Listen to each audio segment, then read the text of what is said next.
Hello everyone and welcome back to the channel. Today we have another What's on the Shelf. So let's get into it. First off, we have X-Wing, X-Wing, X-Wing, and more X-Wing. I have the Star Wars X-Wing Heroes of the Resistance expansion that has the Millennium Falcon and Poe Dameron's X-Wing. And then 2 copies of the base game as well as the Slave 1 expansion.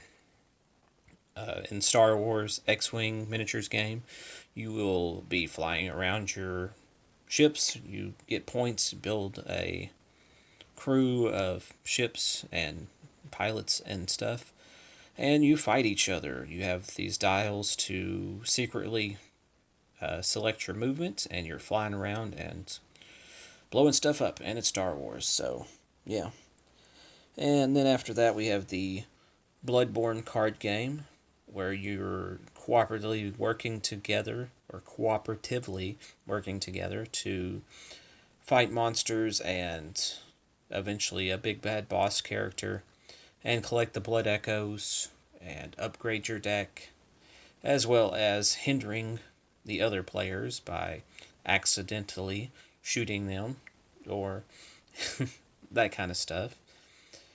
And then after that, we have the L5R Legend of the Five Rings living card game. And you are playing as a certain faction trying to win over the different capitals or cities or whatever in the game in political or military battles.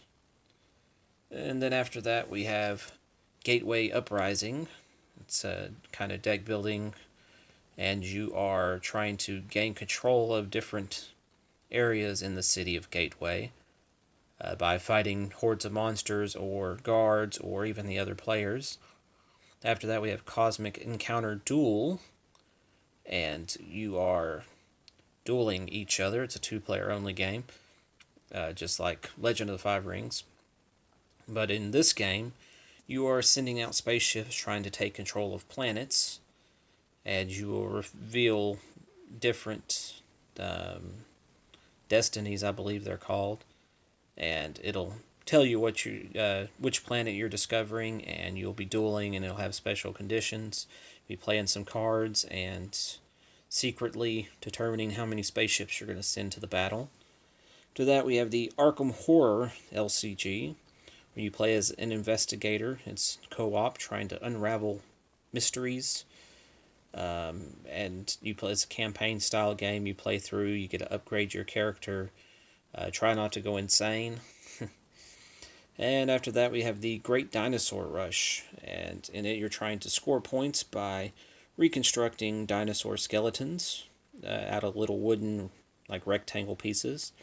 It's pretty fun. Then we have Magic Maze, the game where you have to be quiet. And you are adventurers who lost all your equipment, and you have to rob them all to get equipment again.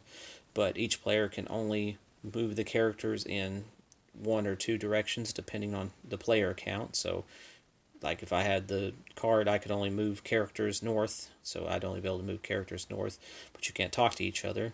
So that's what makes it hard. We have, after that, Star Wars Destiny, 2 copies of it. And I have some packs and stuff that I bought, and custom decks in there. But it's a 2-player card dice game where you're playing cards, rolling dice, and trying to defeat the other player. And then on top of that, we have Cave vs. Cave, Caverna, and the Caverna Cave vs. Cave Era 2 expansions. In Caverna, you're clearing out your cave, gathering resources, building rooms, kind of engine building a little bit. After that, we have That's Pretty Clever, or Ganshan Clever. It's a roll and write game where you're rolling and drafting dice and drawing, or not drawing, but adding those dice onto your player sheet and trying to do combos and score points. And then after that, we have Set a Watch, and some of the neat things about it is the box is actually part of the game. and it's got really nice dice in it. And in it, you are an adventuring party going out. You're fighting waves of monsters, and every turn you select one person to rest when you camp, and the others fight against the waves of monsters. But if you like this video, don't forget to like, subscribe, comment down below, and ring that bell to keep up to date with my latest videos. And as always, have a great day.